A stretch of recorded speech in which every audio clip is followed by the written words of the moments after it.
que nem todo segredo é para ser contado, né? E até para contar certos segredos, você tem que saber para quem. Eu acho bom ir ao pastor, a pessoa certa, um terapeuta, né? Do que ficar desabafando com pessoas que você não tem intimidade, pessoas que não vão poder te ajudar. Então isso é muito bom, porque quando a gente vê ler um livro aqui, conte-me tudo, aí você já quer sair contando tudo. E existem certas coisas que é só entre você e Deus. Tem certas intimidades minhas que nem meu marido sabe, é só entre eu e Deus. E Deus gosta que a gente mantenha segredos com Ele, né? E Deus tem segredos com a gente também. Tem segredos que Deus tem comigo, que Deus tem com você, que são totalmente diferentes. Né? É muito interessante quando a gente lê isso, porque o Salmo 25:14 diz assim: os segredos do Senhor são para aqueles que têm uma aliança com Ele, que têm uma intimidade com Ele. A esses, Ele fará conhecer o seu caminho. Né? Então tem certas coisas que Deus pede para você em segredo, que Ele não vai pedir para mim. E que você não pode querer que esse segredo que Deus tem com você queira que todo mundo tenha. Às vezes Ele exige algo de você, numa maneira de falar, numa maneira de se vestir, numa maneira de se comportar, numa maneira de se relacionar, não é verdade? E aí a gente quer que todo mundo seja, não. Então, a gente tem que entender. Se tem uma pessoa que a gente não pode esconder, nenhum segredo é dele. Né? É de Deus, porque Ele nos conhece. Né? Ele nos criou. Mas eu acho interessante que ela fala no livro, né? Que às vezes as pessoas, dependendo da sua trajetória de vida, né? Se as suas primeiras figuras de autoridade, pai e mãe, se você não teve um pai e uma mãe que lhe davam a liberdade de conversar, que lhe trataram bem, muitas vezes você vai transferir, né, essa falta de comunicação e relacionamento para Deus. Então tem coisas que Deus já sabe. Até algo de errado que eu vou fazer, Deus já sabe. Vocês acham que Deus não sabia a onisciência de Deus, né? A presciência de Deus, que Ele não sabia que aquele casal ia desobedecer? Ah, me poupe, tá? Vocês acham que Deus não sabia que Davi, um homem segundo o coração de Deus, não ia cometer um adultério? Não, porque Deus já sabe o nosso final. Hã? Então é muito interessante. Então não queira esconder de Deus. Hã? Abre o seu coração, conta para Jesus onde é a tua dor, né? Onde estão lá os seus medos, as suas inseguranças, os seus traumas. Porque Ele vai te ajudar a carregar a sua cruz, Ele vai te ajudar. Quem tem aí a Bíblia para ler o Salmo 139, 1 e 2? Eu amo esse Salmo de Davi, né? Senhor, Tu me sondas e me conheces. Já viu o que é uma sonda? Você sabe o que é uma sonda, né? Já viu um navio que vai sondar se tem petróleo lá no mar? Aquela sonda vai lá embaixo, vai furando, para achar, né, o petróleo, para descobrir. Então, a gente quando fala de sonda, Ele conhece o meu interior, mais do que a gente mesmo. Tá? Então, por isso que Ele diz em Jeremias 17:9, enganoso é o coração do homem. Quem o conhecerá? Somente Deus. Tá? Nem a gente se conhece totalmente. Então Ele, Senhor, Tu me sondaste e me conheces. Tu conheces o meu deitar e o meu levantar. Ele sabe. Por isso que a gente precisa falar para Ele, né, dos nossos medos, das nossas inseguranças, a nossa incredulidade. Né? A gente precisa crer que Ele, como Deus, Ele é Pai, Ele é abrigo, Ele é proteção. E nesse salmo aí, Davi está declarando isso, né? Senhor, não adianta. Se eu for lá para o fundo do mar, Tu também está. Se eu pegar as asas da alva, e for, lá também Tu estás. Não tem como se esconder de Deus. Guardem isso, né? Não tem como se esconder. Se esconder certas coisas do nosso marido a gente esconde, né? Esconder dos filhos, mas de Deus não. E ninguém melhor do que Deus, né, para a gente conversar e falar, porque foi Ele que nos criou. A Bíblia diz em Efésios 1:3 que antes da fundação do mundo, Ele já havia nos escolhido e nos abençoado com toda a sorte de bênçãos no mundo espiritual. Então, nós já estávamos na mente de Deus. Você já estava na mente de Deus. Ele já tem todo um programa para você. Basta a gente depender dEle. Né? Vamos lá. Então, o que ela ensina? Seja honesta em sua comunicação com Deus. Tá, eu estava lendo esse Salmo 88 e é muito interessante. Porque esse Salmo 88, quem escreveu não foi Davi. Quem leu o Salmo 88? Foi Emã, né? Depois eu coloquei, anotei lá. Eu fui lá buscar. Quem escreveu o Salmo 88? Quem escreveu o Salmo 88 foi Emã, e ele era bisneto do profeta Samuel. Ele era um poeta, ele era um vidente, ele era uma pessoa que Davi, talvez nos seus momentos, né, de medo, de insegurança, chamava para ler, sabe, ou escrever alguns salmos para ele, algumas poesias.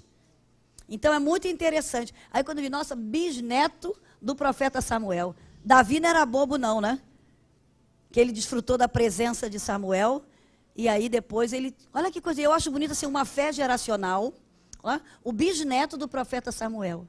Era também um homem de Deus. E diz que quando ele escreveu esse salmo, o autor estava dizendo que talvez ele estivesse leproso. Por isso ele fala que, nesse salmo, ele está falando como se um homem estivesse dentro de um caixão vivo. E ele está num desespero. Você já pensou o que é estar dentro de um caixão vivo? Se não morreu antes, vai morrer dentro do caixão, só de susto, né? e a impressão que diz que o salmista fala é sobre isso. Que é como se ele tivesse num momento de muita aflição, de muita angústia, de muito terror. E aí o autor diz, né, quem escreveu estava falando que talvez ele fosse uma pessoa leprosa. E uma pessoa leprosa naquela época era vista como maldita, não é verdade? Passava por rejeição.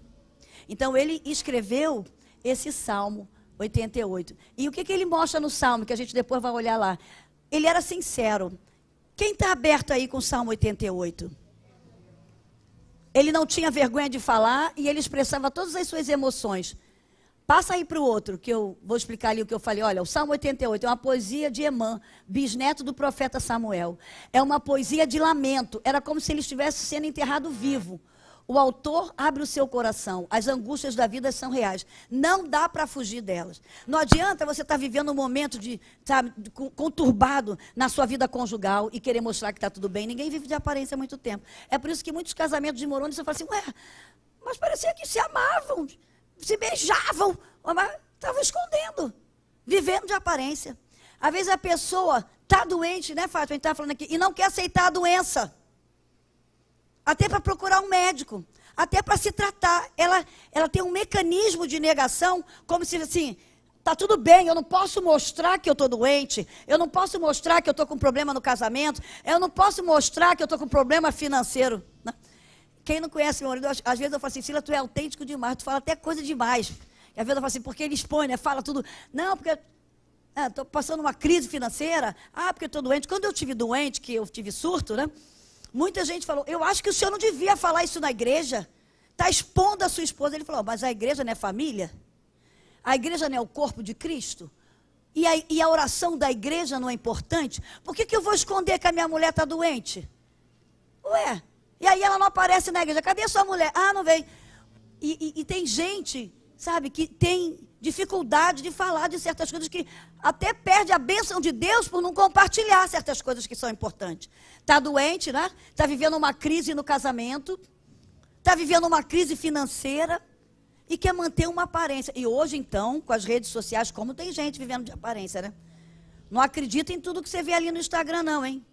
Aquilo ali, muitas vezes, pessoas falando uma coisa que não são, ensinando uma coisa que não vivem, né? Mostrando uma aparência. E aí tem pessoa que até adoece, porque fica olhando para a vida do outro, achando que aquilo é verdade, e não é. Então tem que ter muito cuidado. Então o que eu acho bonito é que nesse Salmo 88, Emã não escondeu as suas feridas da alma, sabe? Ele se lamentou, ele não murmurou, porque há uma grande diferença entre murmuração e lamento. Murmurar é maldizer de Deus. Foi o que aquele povo fez no deserto. Eles murmuraram, eles reclamaram. No Egito, né, a gente tinha as cebolas, nós tínhamos os melões, sabe? A gente tinha comida, aqui não. Está faltando carne, está faltando comida, está faltando água. Eles murmuraram. E a murmuração é um cântico do inferno. Quando você murmura, você está enaltecendo o louvor ao diabo.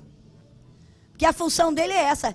Ele foi destituído do céu porque ele quis ser igual a Deus. Ele murmurou, ele não se contentou em ser, né, um referencial de beleza, em ser o referencial. Ele era o querubim ungido, ele era abaixo de Deus, ele era o referencial. E ele ficou insatisfeito e quis ser mais do que Deus. Então, quando você murmura, quando você maldige alguma coisa, você está fazendo um cântico do inferno. Porque a gente confunde que Jó não murmurou, Jó lamentou. Quando você vê o livro de Jó, né, você vai ver que Jó lamentou. Um livro de Jó, um livro de lamentação, Jeremias. Lamentações de Jeremias.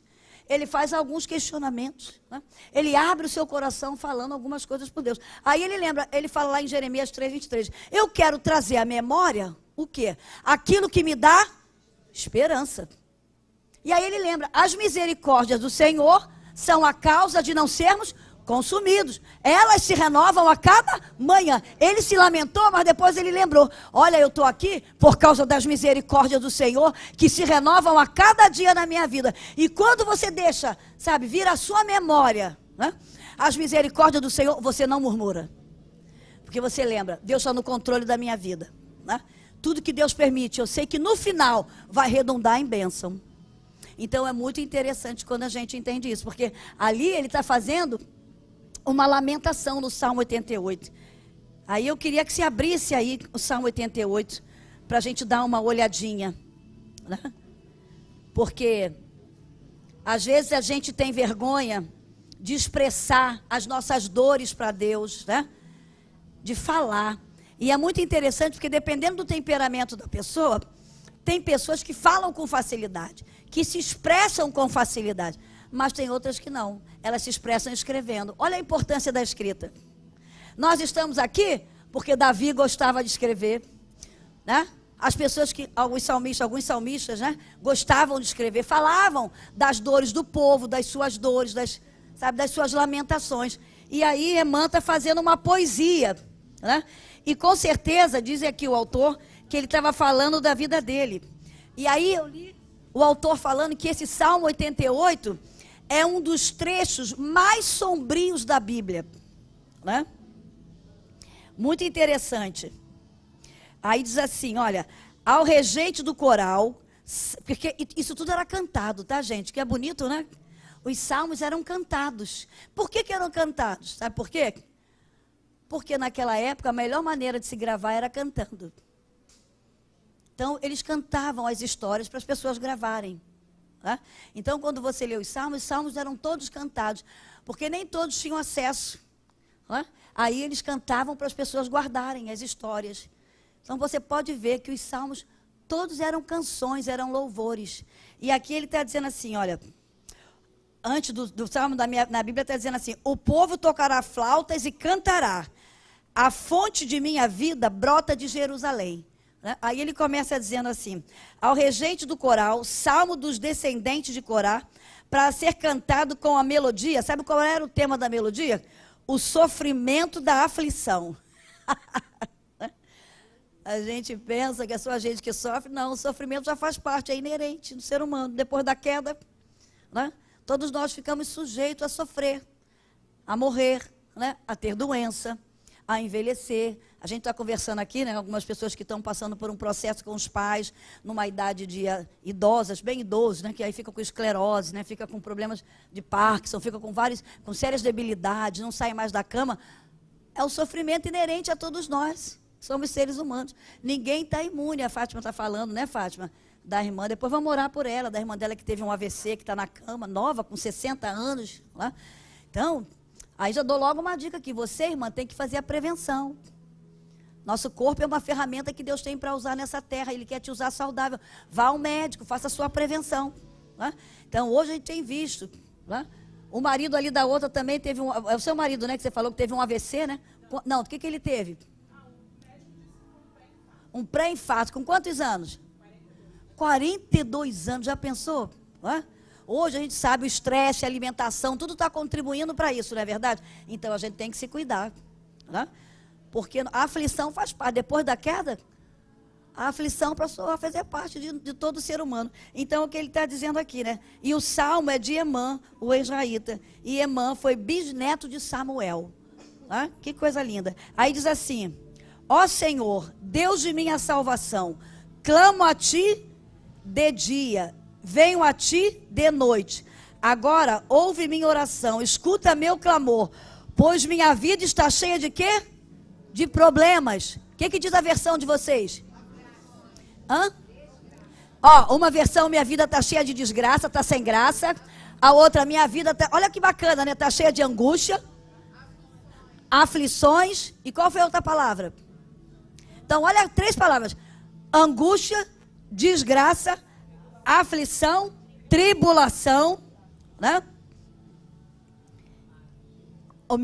A minha versão diz, minha vida está cheia de problemas.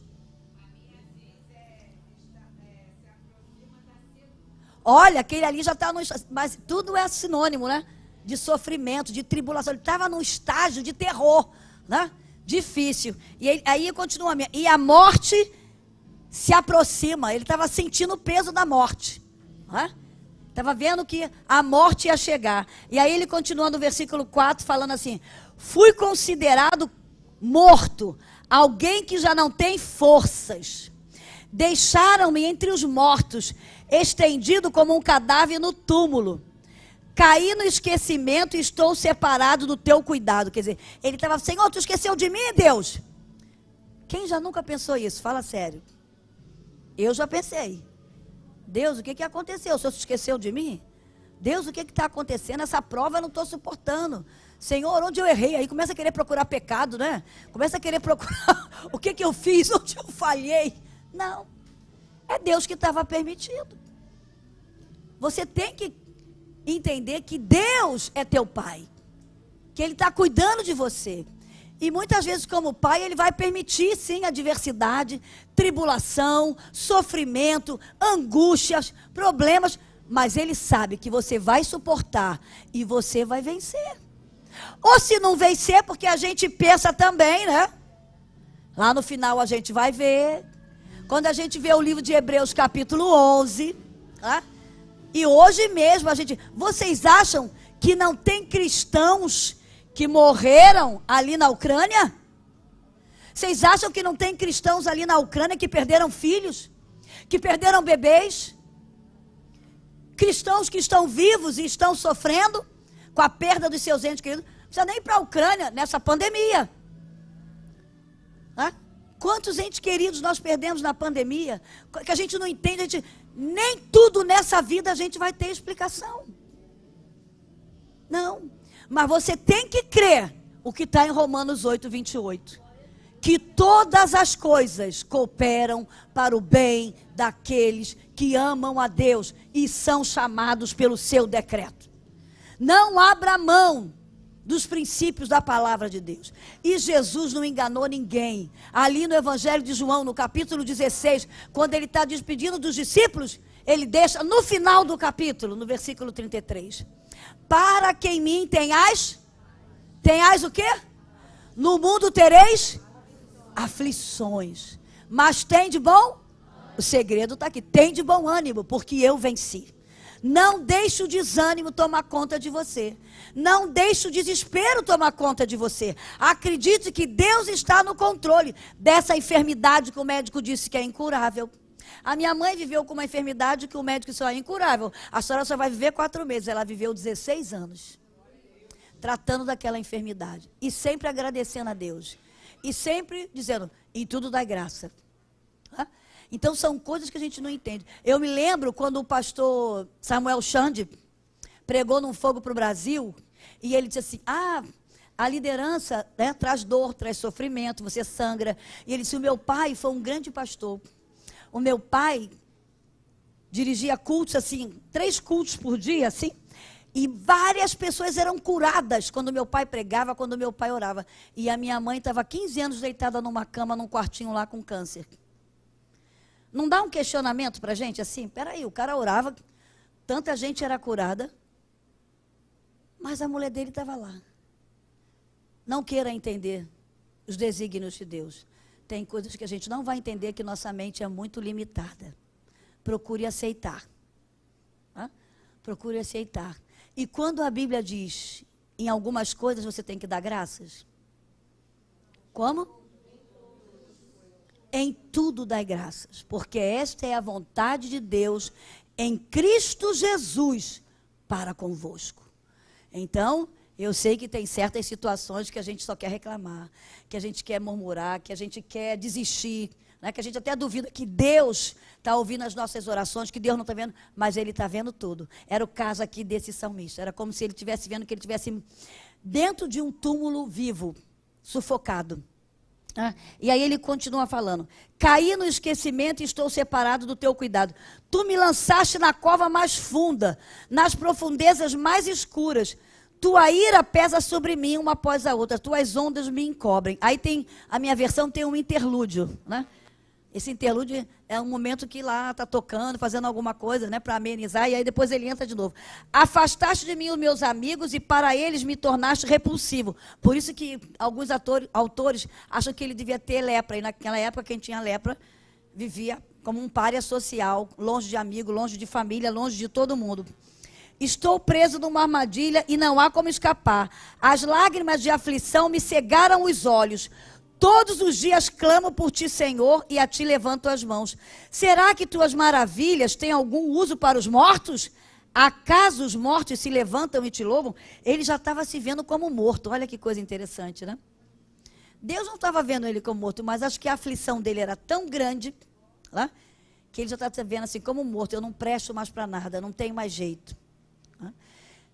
Mas nessa hora, eu tenho certeza que quando ele estava escrevendo aqui, estava sendo bom, porque olha, o que ele estava passando está servindo para a gente hoje. Achei legal quando você falou que você está escrevendo esse caderno para deixar para sua filha, né? Porque isso é muito bacana. O meu pai sempre gostou muito de escrever, e eu tenho vários escritos do meu pai, a gente dividiu para os filhos, né? E tem várias folhas, ele escrevia nos papéis dentro da Bíblia e botava. Então, de vez em quando, eu tirei uma foto um dia de algumas coisas que ele escreveu. Então, é bom a gente escrever coisas que você vai deixar na Bíblia, vai deixar num caderno, para os seus filhos lerem, para eles verem que você não era super-herói nem super-homem, que o que fez você viver e você vencer as adversidades foi Deus, foi o Espírito Santo na nossa vida. E o bonito é isso aqui que está servindo para a gente, porque às vezes a gente pensa assim que é só a gente que sofre, né? Que o salmista, um escape para ele foi escrever. Como eu disse, tem gente que fala na oração, ele expressa muito bem, mas tem gente que não se expressa bem verbalmente, se expressa melhor escrevendo. Sabia? Por isso que é bom você ter um caderno de oração, tem coisas que você, falando, você nem consegue, mas você vai escrever. E ao escrever, você não tem ideia como você vai estar se curando, né? Como você vai estar limpando a sua alma, organizando os seus pensamentos. Hoje a ciência prova isso. A escrita é importantíssima. Escrever aquilo que lhe traz dor. Hoje a gente trabalha, né? Tem aqui que é coach, não é importante? Como se trabalha? Com perguntas. A escrita é terapêutica, então é muito importante. Talvez você, para falar, você não se expressa, não quer falar, mas escreva. Eu te incentivo a escrever, a ter um diário, né? A ter um caderno de oração. Vou até fazer propaganda do meu. Depois eu tenho um diário que você pode fazer suas orações, né? Então faça isso e depois você deixa. Eu já tenho uns 3 cadernos que eu deixo lá. Às vezes as minhas filhas vão lá, olham, Lorena vai lá e vê, né? Então é importante, porque eu sempre gostei de escrever. Eu era uma pessoa muito fechada, muito na minha, muito tímida, e eu me expressava muito escrevendo, então eu gosto de escrever. Quantas vezes eu estava viajando, com o Silas passando uma adversidade no avião, horas e horas, e eu ali escrevendo, orando, escrevendo. Eu me expresso melhor escrevendo, sabe? Então, quem sabe, talvez você vai ser assim, né? Você começa a falar, começa devagar, então você escrevendo vai se concentrar mais. E você não vai ter ideia como você vai estar sendo curado através da escrita. Então, isso é muito importante, foi o que o salmista fez. Aí, aqui no versículo 11, ele faz uma pergunta. Podem os que estão no túmulo anunciar teu amor? Podem proclamar tua fidelidade no lugar de destruição? Será que pode, gente? Pode ou não pode? Pode, porque ele fez isso. No lugar que ele estava, de sofrimento, de destruição, ele escreveu. E a gente está aqui aprendendo com o salmista. Olha que coisa interessante, né? Ele tava se abrindo para Deus. Uma pessoa me perguntou, eu não sou ministro dele. Ela perguntou se tem como pedir perdão a uma pessoa escrevendo uma carta. Tem. Se a pessoa está longe, ou ela pode escrever, se ela não quer vergonha de falar pessoalmente. Então se a pessoa faleceu, ela pode pedir perdão através de uma carta, falar tudo o que ela gostaria de falar. E depois, se ela quiser levar essa carta, né, ao seu pastor, a um conselheiro, a um terapeuta, né, e eu até falo aí a um pastor, um conselheiro cristão, ela vai, né, que aí aquele pastor, aquela pessoa vai ler a carta, vai abençoar ela, vai perdoar, e aquele ato é muito importante. É restaurador e curador, tá? Então, aí ela está falando aqui, podem proclamar tua fidelidade no lugar de destruição? Acaso as trevas falam de tuas maravilhas? Pode alguém na terra do esquecimento contar de tua justiça? Pode.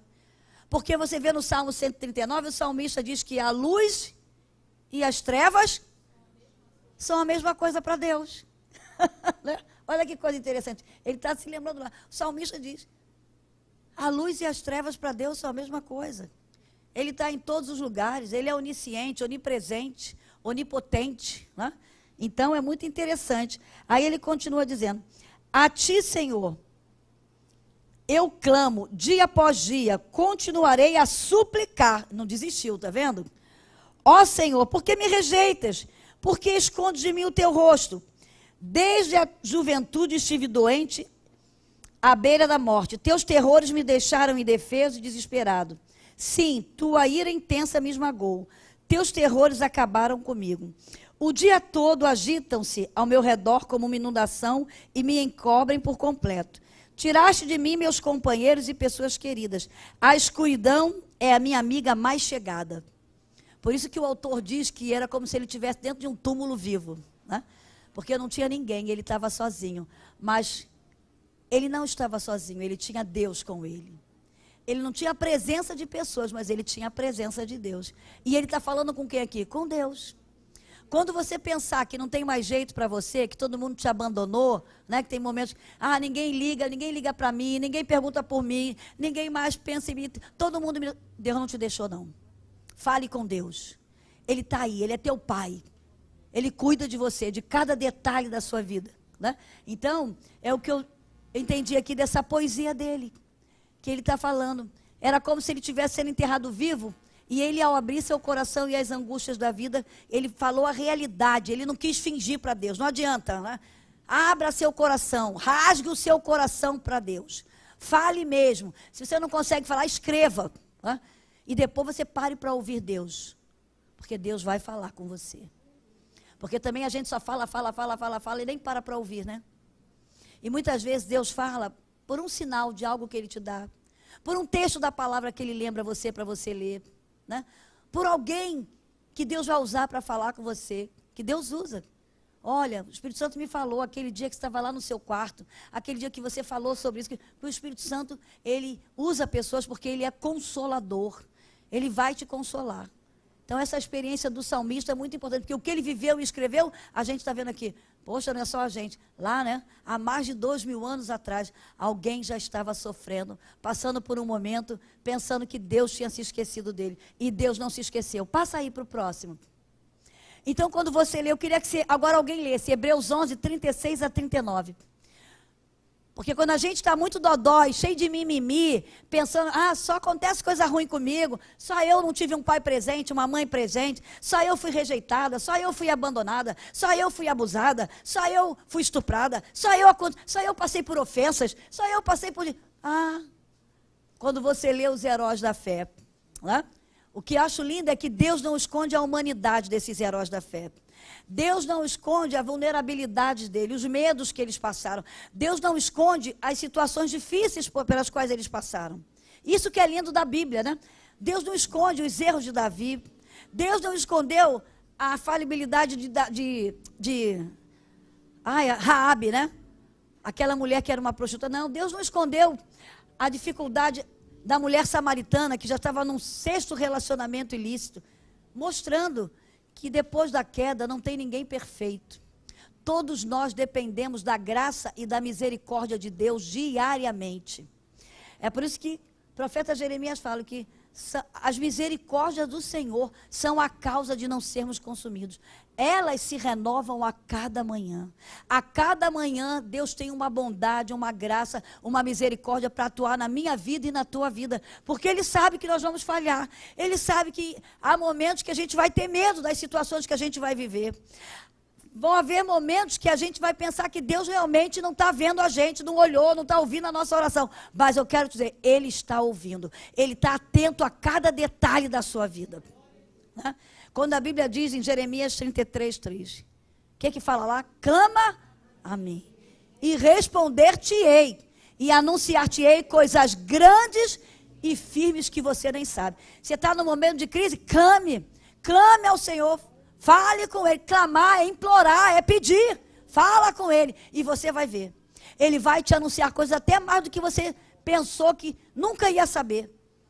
Ele vai te revelar coisas que você, meu Deus, eu não entendia que esse momento de aflição, que esse momento de angústia ia fazer com que eu crescesse espiritualmente, com que eu amadurecesse emocionalmente, para lidar com situações maiores que Deus tem para a sua vida. Então é muito importante. Quem achou Hebreus 11, 36? Leia, Fátima. Hebreus 11, 36 a 39.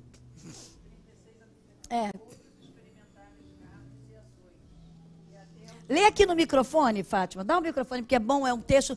Porque a gente, às vezes, fica achando que tudo de ruim só acontece com a gente, né? E o diabo adora fazer com que a gente se sinta vítima.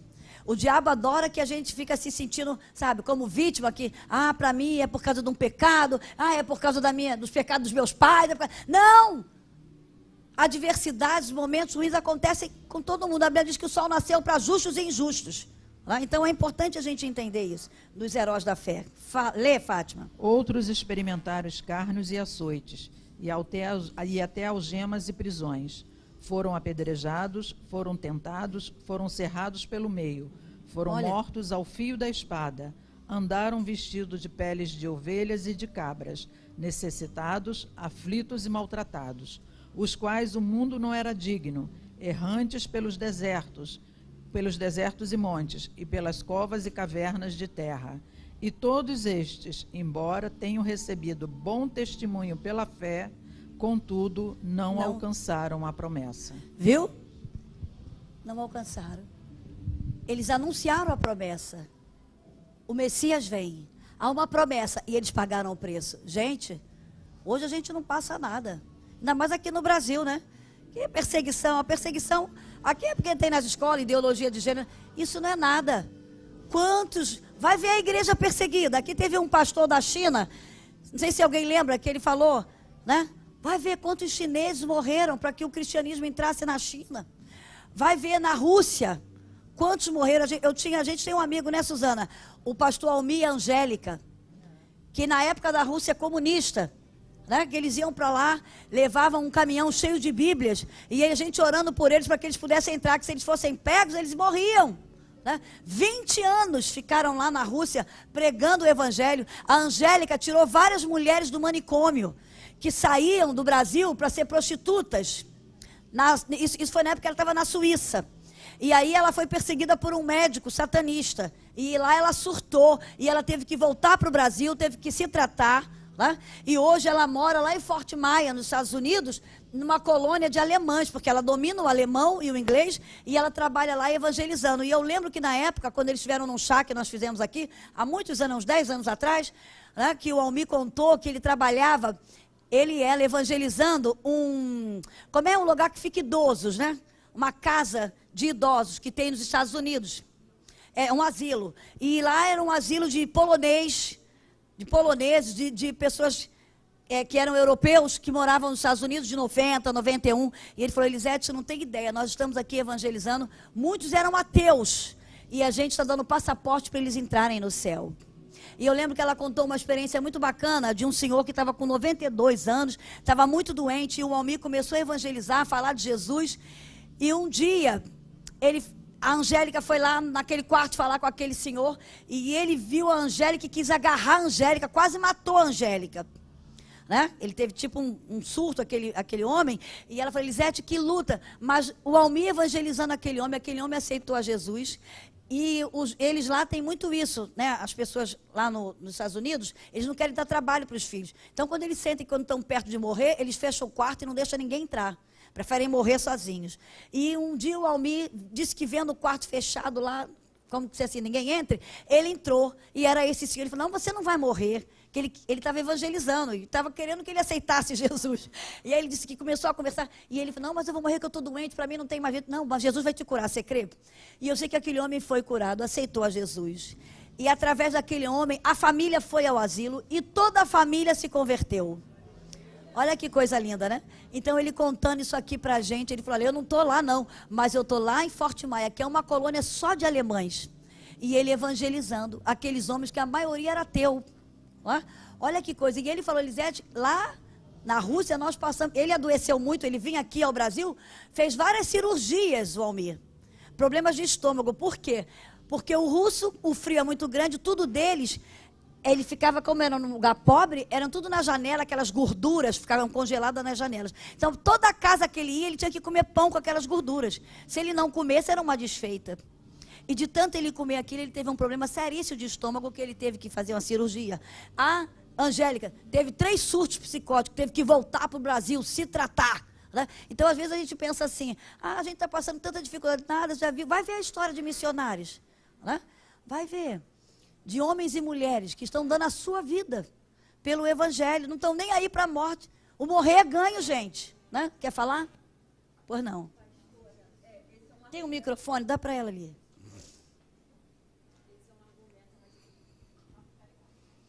Estratégia que eu estou usando com o meu filho, porque ele está assim meio preguiçoso para vir para a igreja.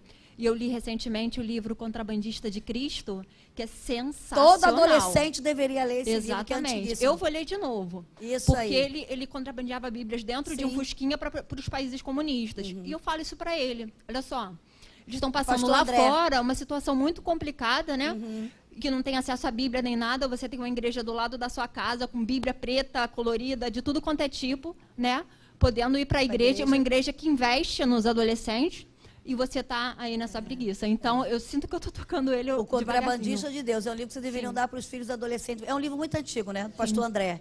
Portas Abertas. Então, eu também já passei há muito tempo atrás, eu vou ver se eu tenho, porque a gente passou da...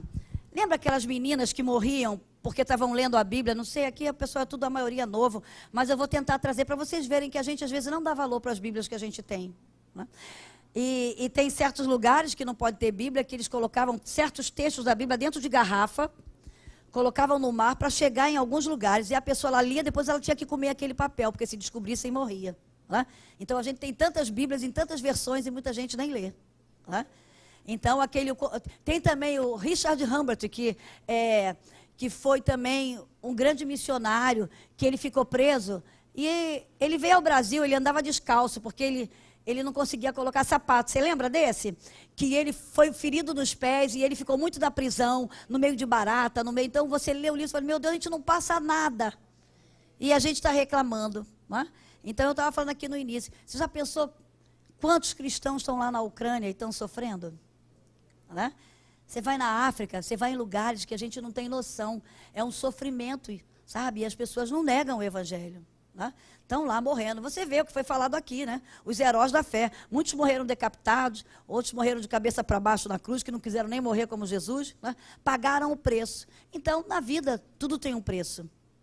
Né? E se é para pregar o Evangelho, se não é para negar a Jesus, pague o preço, porque você vai ter recompensa no céu.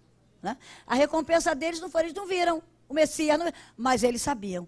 Nós temos a esperança de que algo muito melhor nos espera. Então, quando você lê os heróis da fé, Deus inspirou, né, a escreverem lá a carta aos Hebreus. A gente nem sabe quem escreveu, alguns dizem que foi Paulo, mas não tem certeza disso. Mas lá ele inspirou alguém a escrever sobre os heróis da fé.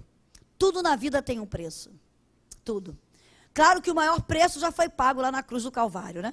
O preço que nos garantiu a nossa vitória eterna, através do perdão na nossa vida. Mas na sua vida, tu vai ter que pagar um preço de se auto-perdoar, de perdoar o teu próximo, né? De você entender que nem tudo que você gostaria de ter na vida, que você idealizou, vai acontecer. Que a gente vai passar por enfermidade, que a gente vai passar por adversidade. Tá? Então, bom, passa para o outro aí. Isso eu já falei, para algumas pessoas é mais fácil escrever do que falar, pois se expressa melhor. E tem a Amy, que ela fala no livro, né? Que foi uma mãe que perdeu o seu filho, né? E isso fez com que ela perdesse a sua intimidade com Deus, com que ela muitas vezes duvidasse do amor de Deus, da presença de Deus, né? E muito porque ela não teve uma... Aí ela no tratamento, ela foi fazer uma terapia com ela, né? Com a autora do livro, e ali a autora usou algumas ferramentas para entender um pouco da sua trajetória de vida, e ali ela entendeu que ela foi uma menina que o pai era militar, era muito rígido, era uma pessoa que cobrava muito, então ela tinha esse medo da autoridade, né? Ela tinha esse medo de se abrir como autoridade, e ela via Deus assim, como essa pessoa. Então, depois que o filho morreu, ela se sentiu muito longe de Deus, ela não tinha liberdade para se abrir, para falar das dores, dos traumas que ela estava vivenciando, isso estava interferindo na vida dela, até que ela foi buscar ajuda. Né? Por quê? Aí lá na terapia ela descobriu que, principalmente quem não teve uma boa relação com suas primeiras figuras de autoridade, ou pai ou mãe, né? Se decepcionou, não tinha liberdade, vai ter dificuldade de se expressar, de falar com Deus. Então, você tem que entender que Deus é teu pai. Né? Aquele pai que está cuidando. E aí, às vezes, a gente leva para o pai que a gente teve na terra, mas o nosso pai terreno é limitado. E Deus não, Deus te ama. Deus te escolheu. Lá em Jeremias 31:3 diz: com amor eterno eu te amei, e com um amor leal eu tenho te atraído. Deus nunca vai te decepcionar. O amor do ser humano é falho, o amor do ser humano é imperfeito, o amor do ser humano acaba? Acaba. Mas o amor de Deus não. O amor de Deus é divino, o amor de Deus é perfeito, e o amor de Deus nunca vai se acabar sobre você. Ele está sempre de braços abertos para te receber. Sabe? E ele fala: eis que estou à porta e bato. Se você abrir, ele não invade o coração. Mas se você abrir, ele vai entrar e sair. O que diz o texto? Ele vai entrar e vai fazer o quê? Vai fazer o quê? Ele quer morar. Basta dizer se você quer abrir a porta para ele entrar, né? Ele quer entrar e fazer morada. Ele quer ser aquele hóspede que vai ficar o tempo todo aí. Agora você tem que abrir e deixar ele entrar, né? Senhor, entra aqui no meu coração, né? Habita no meu ser, né? Tenha prioridade aqui. E ele quer ser aquele hóspede que tem prioridade, tá? Então, você tem que entender isso. Vamos passar para o outro. Então, Deus é o nosso abrigo e protetor. Confie nele, ela mostrou. Quando você confia que Deus está com você, não importa o que você está vivendo, você vai ter liberdade para falar com ele. Falar: Senhor, eu estou chateada. Né? Eu lembro que eu conversava muito com Deus e eu escrevia muito. Nas situações de crise que eu vivi, que eu não entendia nada, nos momentos que eu passei de risco de vida, né? Porque num surto que eu tive, eu perdi totalmente a noção, eu estava perto de uma praia, e se eu entrasse no mar, eu morreria, sabe? Porque eu estava sem noção das coisas, mas nisso tudo, Deus sempre coloca alguém, sabe? Deus sempre, quando Ele tem algo, né? Ele vai te mostrando, te sinalizando. E aí eu me questionava, porque é muito interessante. Eu queria saber assim, onde eu errei, o que eu pequei, por que eu estou passando por isso? Hoje eu entendo perfeitamente que eu tinha que ter essas experiências para eu crescer em intimidade com Deus, para eu amadurecer espiritualmente, emocionalmente e para ajudar outras pessoas. Vocês não têm noção de como, às vezes, eu vou com Silas em vários lugares e como a gente atende pessoas que estão em surto e as pessoas não pensam que a pessoa está em surto. Pensa que é demônio. A maioria pensa que é demônio. Eu falo: não, irmão, não é demônio. Isso é um transtorno mental. Essa pessoa precisa de ajuda, precisa de tratamento. Porque Deus, aí eu entendi depois que Deus falou: eu permiti você da Assembleia de Deus, que a Assembleia de Deus era tão tradicional em certas áreas, né? Tão preconceituosa quanto a psiquiatra, quanto a psicólogo, quanto a tomar remédio. Você passar por isso. Porque até eu sei que vocês iriam buscar um tratamento. E vocês indo, outras pessoas iriam também entender. E vocês não têm noção. Era muito incrível. Quando eu ia em alguns lugares, alguém já me vinha perto de mim, eu falei: essa pessoa está doente. Essa pessoa está com isso. Aí eu vi um pai, vi uma mãe, sabe? Aí a gente, mas então não tem problema, não é pecado no psiquiatra. Meu Deus, irmã, não, irmã. Você precisa ir, porque havia muito tabu. Não é verdade ou não? Tudo levava na oração, claro que tem que orar. Tem que orar, mas você tem que ir ao médico. Mas há uma resistência até no mundo secular com psiquiatra, imagina no meio evangélico, né? Então, hoje eu entendo porque Deus permitiu, sabe? A gente passar por certas coisas para abençoar outras vidas, para orientar, para sinalizar. Então, tem áreas que está passando, eu não sei, pode ser uma crise financeira, Deus vai te usar para ser canal de bênção para outras pessoas, para você orientar. Às vezes é uma crise no casamento. Deus vai te dar estratégias, você vai buscar ajuda, você vai solucionar esse problema e depois você vai ser um canal de bênção para aconselhar outras pessoas nessa área. Às vezes é um problema com o filho nas drogas, né? que você vai passar e Deus vai te dar sabedoria, você vai vivenciar o processo, vai ser abençoada, depois você vai poder abençoar outras pessoas. Então, nunca veja algo que está acontecendo com você para te destruir, não. Eu creio no que está aí. Não são algumas coisas, são todas as coisas. Cooperam para o bem daqueles que amam a Deus. O segredo é você amar a Deus. É você saber que você é a menina dos olhos de Deus. Que Ele está cuidando dos detalhes da sua vida. Amém? Pode passar. Então eu coloquei ali que ela fala no livro, né? Eu achei muito interessante. Que Deus atua em todas as áreas da nossa vida. Tem áreas, gente, que a psicologia não vai. Não vai mesmo, porque a gente é limitado. Só Deus vai. Então a psicologia só vai usar algumas ferramentas para te sinalizar alguma coisa. Mas a cura é Deus que dá. É Deus que dá. Por isso eu te aconselho. Está precisando de uma ajuda? Vá alguém cristão. Vá alguém que vai poder até te orientar e orar por você. Não vai te deixar em dúvida. Né? Porque psicologia, terapia não cura ninguém. Te dá ferramentas para você se direcionar, se recolocar, né? E saber aprender a lidar com algumas situações. Agora, só Deus cura a gente. Então aqui, ó, Deus atua em todas as áreas. Ele é nosso Criador. Ele te conhece melhor do que você mesmo. Ele conhece cada detalhe da sua vida. A psicologia não cura, apenas nos fornece ferramentas. Deus é quem cura. E Ele que concede a graça regeneradora, né, para a nossa vida. O que está lá em Hebreus 4:12? Que a palavra de Deus é viva e eficaz. E é mais penetrante do que espada alguma de 2 gumes. E ela é apta para discernir o pensamento, discernir o nosso espírito e lá, sabe, nas nossas juntas e medulas. E ela é apta para discernir as intenções do nosso coração. Até aquilo que você nem sabe, nem se dá conta, a palavra de Deus vai. A palavra de Deus tem um poder que é inerente a ela. Por isso não abra mão da palavra de Deus. Quando você não souber o que orar, o que fazer, leia um salmo. Leia esse salmo aí. Quando você está lendo esse salmo, você está se curando. Você está vendo que o salmista também passou por adversidades que você está passando. Então, somente a palavra tem o poder de, em todas as áreas. Ela vai na área espiritual, ela vai na área emocional, ela vai na área física, ela vai na área material. Por isso não abra mão da palavra.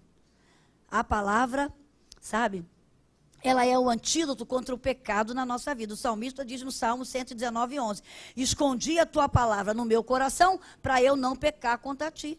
Bendito és tu, ó Senhor, ensina-me os teus estatutos.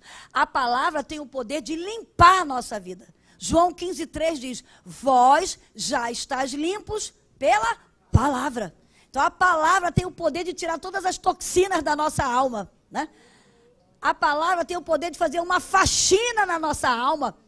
Está lá cheia de mágoa, de ressentimento, de decepção, de frustração. Leia a palavra é água para limpar, né? Foi o que Jesus falou para a mulher samaritana. Mulher, tu tem uma sede aí na tua alma que ninguém vai saciar, não é marido, não é essa água física. Eu tenho a água viva, quer tomar essa água viva? Na hora ela falou, eu quero, né? A salvação entrou na vida daquela mulher, ela foi curada radicalmente, ela não foi mais a mesma, né? Ela já saiu dali testemunhando. Então, vamos lá, que acho que está finalizando. Abra seu coração. Abra aí Apocalipse 3:20. Eu quero que você sublinhe na sua Bíblia. Abra seu coração diariamente para seu Pai. Ele quer se relacionar com você, né? Ele está o tempo todo. Filho meu, dá-me o seu coração. Filho meu, dá-me o seu coração. O importante é se você só quer encontrar com ele de vez em quando, né? Só quando o negócio aperta, é que você vai para o culto de oração, faz jejum, sobe monte. Aí a coisa começa a ficar boa, você esquece do papai, né? Aí o que o papai? A Bíblia diz que o pai corrige a quem ama. Aí de vez em quando ele faz uma correção com a gente, né? Dá uma lambadinha assim, alguma coisa, porque ele nos ama, sabe? Por nos amar, ele permite certas situações que realmente são certas vezes, certas situações de aflições que vão nos levar mais para perto dele. Porque a gente não é diferente daquele povo na época dos juízes, não, né? Tá tudo bem, a gente se esquece de Deus, não é verdade? Dinheiro no bolso, saúde, tá tudo. Aí só pensa em passear, viajar, esquece de ir para a igreja, né? Esquece de, muitas vezes de jejuar, esquece de fazer uma visita a uma pessoa que está precisando, né? Tu tá tudo bem, né? Aí Deus permite certas coisas porque Ele corrige aquele a quem Ele ama. Às vezes eu atendi adolescente e falo assim, Elisete, eu fico muito chateada, porque às vezes eu posso chegar 2 horas da manhã em casa, meu pai e minha mãe não estão nem aí. Eu acho que eles não me amam.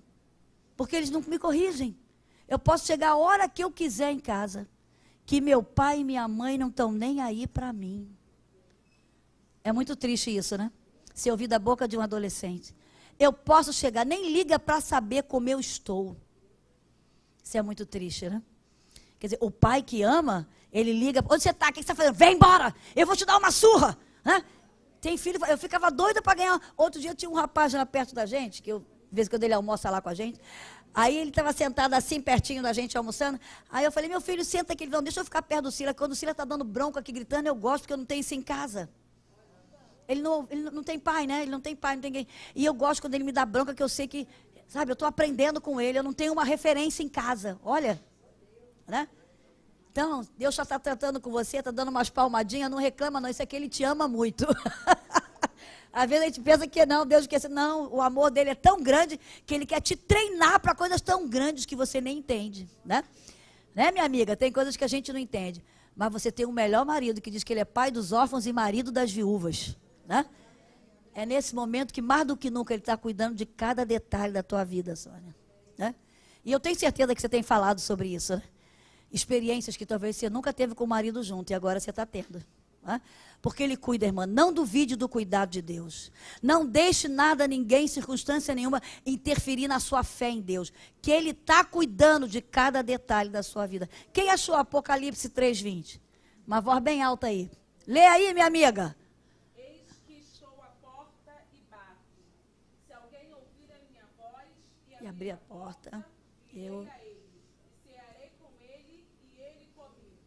Gente, Papai do céu, eu fico até arrepiada, quer cear com você.